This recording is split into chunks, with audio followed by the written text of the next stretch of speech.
Welcome back. President-elect Trump is meeting with Republican senators today in D.C. to discuss the reconciliation strategy. Trump is still keeping his options open on the best way to implement his agenda. Watch. Well, I like one big, beautiful bill, and I always have, I always will. But if two is more certain, it does go a little bit quicker because you can do the immigration stuff early. I'm okay with spending cuts. I just don't want to see a default. That's all I want. I never talked about spending more money necessarily than all I want to see is no default. But debt ceiling is not about raising a lot of money. It's really just about extending it. I just want to see an extension. Well, the GOP has a very slim margin, and as I've been reporting, the issue is getting everybody on board, including those state and local lawmakers that want their SALT deduction cap lifted. Now, Politico is reporting that incoming Trump administration officials are planning to offer expanded state and local tax deductions at Mar-a-Lago meetings this weekend in exchange for those SALT Republicans to get in line behind Trump's policy agenda, including money for the border, energy permitting, and that tax bill, sweeping tax bill coming later this year. Joining me now is Wisconsin Senator Ron Johnson, a member of the Senate Homeland Security, Budget, and Finance Committees. Senator, it's great to see you. Thank you so much for being here this morning. Morning, Maria. And I know how you've been thinking about how to cut spending and get us back to normalized levels. But as you approach these meetings with President Trump today, can you tell us a bit about what the issue is? Is this all about SALT and the SALT lawmakers getting on board? Or is it also about the debt ceiling, where you've got to get your colleagues on board with some of these issues that Trump wants in this big bill? First of all, Maria, there is no way the United States government is going to default on our debt. There is no way. That's literally a scare tactic. This is all about spending. That's going to be the primary sticking point. And as I pointed out on your show on Sunday, in 2019, we spent $4.4 trillion in total. We went on the spending spree, spent $6.6 trillion the next year because of COVID. We've never come off that. Over the last 5 years, we've averaged $6.5 trillion. So 4.4 to now 5 years averaging $6.5 trillion. That is ridiculous. So what I am doing is I'm reintroducing the concept of setting a budget, living within our means, prioritizing spending. And you know, I'm on a relatively some key committees, the Budget Committee, the Finance Committee.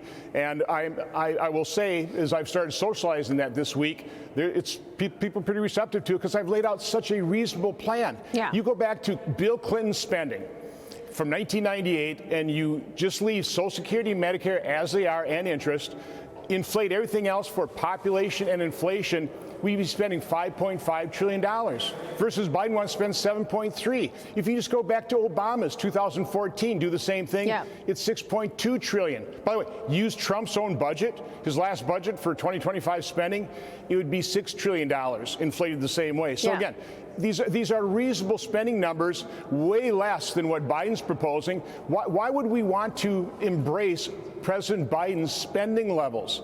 So again, people around here talking about, oh, we got to save $2 trillion over 10 years.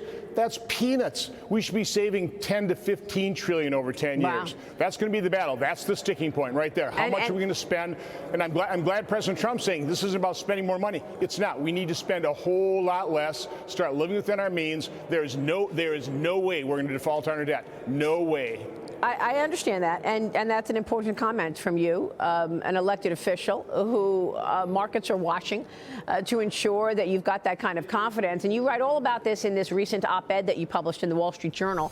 Fiscal sanity is not too much to hope for in the new year. You're sharing these charts showing the devaluation of the dollar over the years. And we want to talk to you about that because we want to get your take on the impact of a dollar that has been devalued. This is one chart we're looking at. Another chart that you point out is reveals the needed offsets to balance the budget.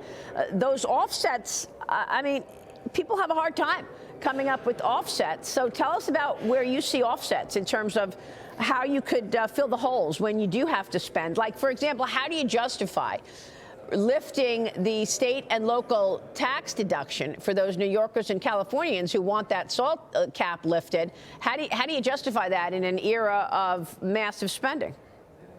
Well, first of all, from my standpoint, avoiding a massive tax increase, it's a top priority. It's a separate issue from spending.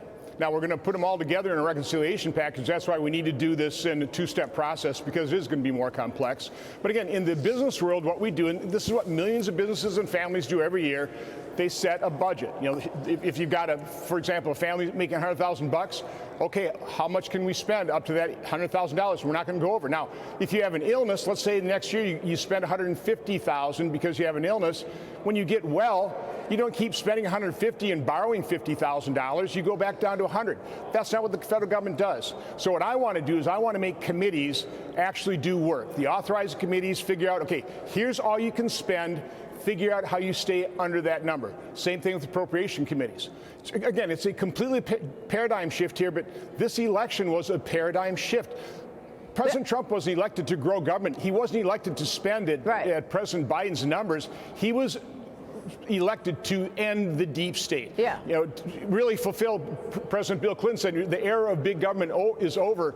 We need to make sure the era of big government is over. Well, That's I'm glad you mentioned the election. I'm glad you mentioned it, because you're right. Voters had specific things in mind when they voted for President Trump, and one of the key areas was the border and the fact that we've had an open border, and that has national security issues as well as economic issues. Second one was inflation. So if these are the two top issues, why are we talking about energy permitting, debt ceiling, defense, all this stuff in this big bill? Why put tax? I mean, you say there's all these complexities. What's so complex? Okay, you got the border and you got taxes. Why can't that be in the first bill? Well, well, first of all, taxes are complex. Again, I don't want to just extend the Tax Cuts and Jobs Act. It maintained a very complex tax system. So let's take our time on that. But absolutely, let's go ahead and pass the funding for 4 years of border security, give President Trump that win, give the American people that win, and then take our time to simplify, rationalize our tax code. And again, this is not going to be an easy task convincing Republican colleagues to return to a more reasonable spending level. Yeah. They're not used to it. And by the way, they're not even aware.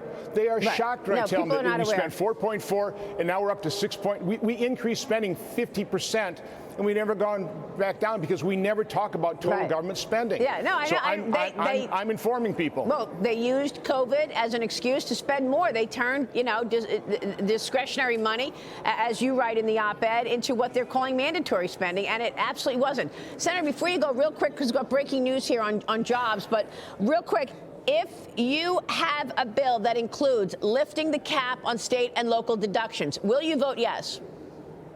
Listen, I want to throw it all in the hopper and simplify, rationalize our tax code. There has to be compromise. I'm not going to get the simple tax system I want, but we can get one that's a whole lot more simple. So you're willing to compromise? Rational. So what I hear is you're willing to compromise. Absolutely. Okay. Senator, it's great to see you. Have a great morning. Thank you, sir. Ron Johnson in D.C. Let's get